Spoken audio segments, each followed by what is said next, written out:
ऐसी कॉलेज की छात्राएं अमेठी प्रज्ञा कार्यक्रम के तहत एक प्रेरणादायी व्यक्तित्व के रूप में हम आपका अभिनंदन करते हैं। कृपया अपना सामान्य परिचय देने का कष्ट करें। मैं सबसे पहले डीएम अमेठी निशा आनंद जी को बहुत बहुत धन्यवाद ज्ञापित करती हूँ, और कि जिस तरह से कामिनी रतन चौहान मैम ने मुझे प्रेरणा दे करके और शूटिंग के क्षेत्र में बाहर निकाले, एक गांव की लड़की को बाहर निकाला, तो उसी तरह से मैं निशा आनंद मैम को देखती हूँ। और मैं चाहती हूँ इस प्रज्ञा मिशन के तहत मेरी तरह ही और भी लड़कियाँ बाहर निकल के आएंगी। और जैसा कि मेरा परिचय पूछा गया, तो मैं भी एक सामान्य गांव की लड़की हूँ और मेरा नाम रुचि सिंह है। मैं अंतर्राष्ट्रीय निशानेबाज हूँ। मैम, क्या मैं जान सकती हूँ कि आपकी शिक्षा दीक्षा कहाँ से हुई है और उसकी विशेषज्ञता क्या है? मेरी प्राइमरी शिक्षा प्राइमरी पाठशाला धौरहरा से हुई है। मैं जिस गांव में हूँ, मेरे गांव प्राइमरी की शिक्षा वहीं से हुई है। फिर उसके बाद मैं जब जूनियर स्कूल से किया 8वीं कक्षा का, फिर उसके बाद मैं सेंट स्टीफन कॉलेज दिल्ली चली गई। वहाँ से मैंने ग्रेजुएशन किया और फिर बीपीएड किया, एमपीएड किया, अभी तैयार। वर्तमान उपलब्धि तक पहुँचने के लिए आपको किन समस्याओं का सामना करना पड़ा और आपने उनका सामना कैसे किया? देखिए, कोई भी कार्य करने के लिए कठिनाइयाँ आती हैं, पर उसके लिए आप सकारात्मक रूप से आगे जब बढ़ते हैं तो सारी परेशानियाँ आसान लगती हैं। और रही बात कठिनाइयों की, तो कोई भी आप काम करेंगे उसमें कठिनाइयाँ आती हैं, लेकिन उसको सरलता से काम करने का प्रयास करना चाहिए।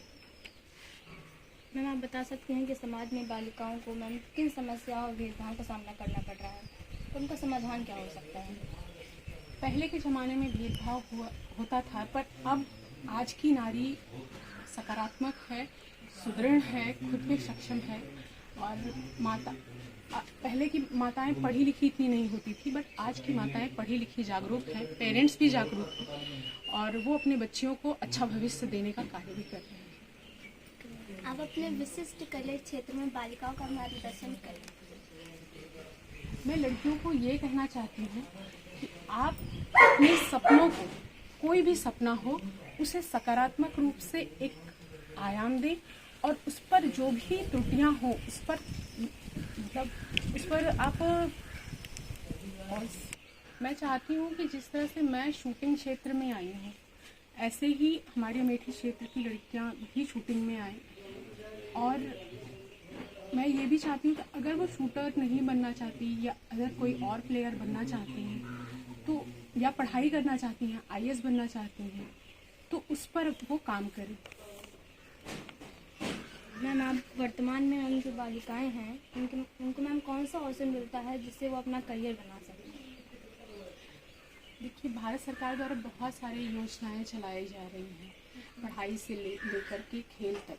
पहले वो सुविधाएं नहीं हुआ करती थी, पर आज खेल के क्षेत्र में भी काफ़ी सुविधाएं हैं और पढ़ाई के क्षेत्र में भी काफ़ी सुविधाएं हैं। जैसा कि आपको देखो, आधुनिक युग में आपको मोबाइल, टैबलेट का दिया जा रहा है, साइकिल स्कूल आने जाने के लिए साइकिलें दी जा रही हैं आप लोगों को, और पढ़ने के लिए जो है बहुत सारे मटेरियल्स भी है, और फीस देने के लिए स्कॉलरशिप भी है। तो मुझे नहीं लगता कि पहले की अपेक्षा काफ़ी कुछ सुविधाएं मिल रही हैं बालिकाओं को। मैं इतना ही कहूँगी कि जो भी वो कार्य करें वो सकारात्मक रूप से करें और आत्मविश्वास के साथ उस पर लगी रहें।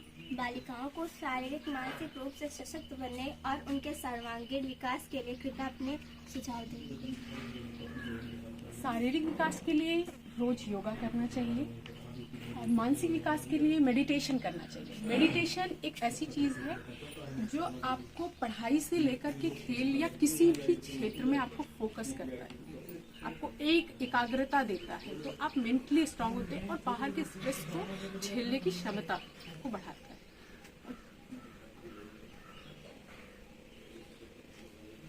मैम, क्या आपको लगता है कि पिछले 10 सालों से समाज में बालिकाओं के लिए कुछ परिवर्तन हुए हैं? बिल्कुल, बहुत ज़्यादा हुआ है। पिछले 10 सालों में जब मैं शूटिंग में आई थी तो उस समय बहुत ज़्यादा प्रॉब्लम्स थी, मतलब लड़कियों को लेकर के या लड़कों को भी लेकर, सुविधाओं को लेकर के। लेकिन आज अगर देखा जाए तो उस पर बहुत सारे काम हो रहे हैं। वो अगर मैं सिर्फ अपनी स्पोर्ट्स की लेकर के बात करती हूँ तो उसमें है कि आपकी डाइट कैसी होनी चाहिए, आपकी फिजिकल हेल्थ कैसी होनी चाहिए, आपकी मेंटल हेल्थ कैसी होनी चाहिए, हर चीज़ के लिए सरकार आपको अगर आप एक अच्छे लेवल पे पहुंच जाते हैं तो उसके लिए सरकार आपके साथ खड़ी है। पहले ऐसी सुविधाएं नहीं हुआ करती थी। पहले हम लोगों को जो कैंप हुआ करते थे वो बहुत कम मिलते थे।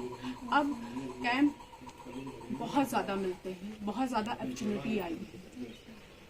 अमेठी प्रज्ञा कार्यक्रम बालिका सशक्तिकरण में कितना प्रभावित हो सकता है? कृपया इसे अधिक प्रभावी बनाने के लिए अपना सुझाव दें।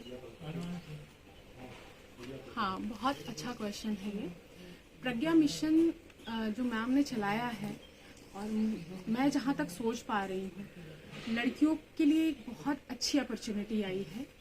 और इसके तहत लड़कियाँ काफ़ी अवेयर हो रही हैं, नई नई टेक्निक्स को लेकर के, नए नए क्षेत्र में जाने के लिए वो अवेयर हो रही हैं।